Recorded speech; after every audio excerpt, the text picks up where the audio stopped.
Sir, ஒரு நிகழ்வு தினத்தந்தி பத்திரிகையிலே வந்த ஒரு நிகழ்வு, அண்மையில் நடந்த நிகழ்வு தான். ஆகஸ்ட் மாதம் 19ஆம் தேதி 2025ஆம் ஆண்டு, இந்த ஆண்டு. ஷர்மி என்கின்ற ஒரு பெண், அவளுக்கு திருமணமாகி குழந்தை ஒன்று இருந்தது. அந்த குழந்தைக்கு 7 மாதம் ஆகியது, கை குழந்தை. அவருடைய கணவர் வெளிநாட்டிலே வேலை செய்கிறார்.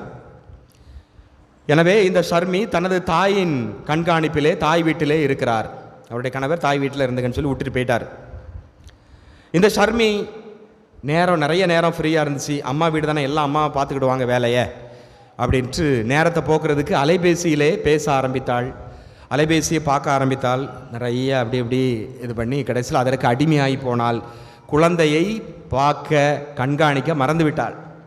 குழந்தையை பார்க்கல, அங்கே செல்ஃபோன் தான் அங்கே போயிட்டு இருக்குது.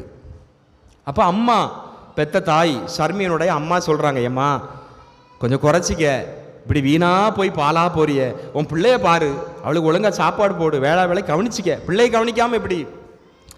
அவளுக்கு அது பிடிக்கல, அறிவுரையெல்லாம் பிடிக்கல, சட்டை பண்ணாமல் இருந்துகிட்டு இருந்தா. ஒரு நாள் அம்மா ரொம்ப திட்டாங்க, என்ன நீ இப்படி பண்ணிகிட்டு இருக்க, பிள்ளைகள்லாம் இப்படி இது பண்ணிகிட்டு இருக்கு, ஒரு செல்ஃபோன் அப்படின்னு சொல்லி செல்ஃபோனை பிடுங்கிறதுக்கு வராங்க.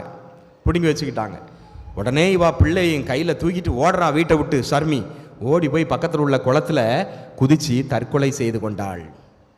பாருங்க, இதுதான் இன்றைய உலகம். சிறுவர் முதல் பெரியவர் வரை கண்டித்து திருத்தப்படுவதை, அறிவுரை சொல்லுவதை இன்னைக்கு விரும்புறதில்லை, இன்னைக்கு ஏற்றுக்கொள்றதில்ல.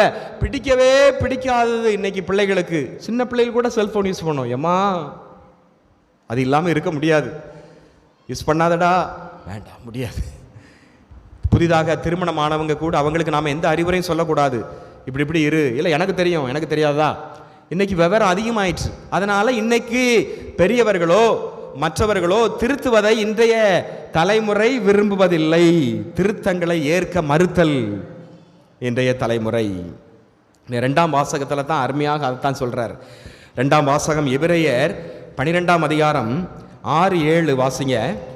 தந்தை தாம் ஏற்றுக்கொண்ட மக்களை தண்டிக்கிறார். ஆண்டவர் தாம் யாரிடம் அன்பு கொண்டிருக்கிறாரோ அவர்களை கண்டிக்கிறார். திருத்தப்படுவதற்காகவே துன்பங்களை தாங்கிக் கொள்ளுங்கள்.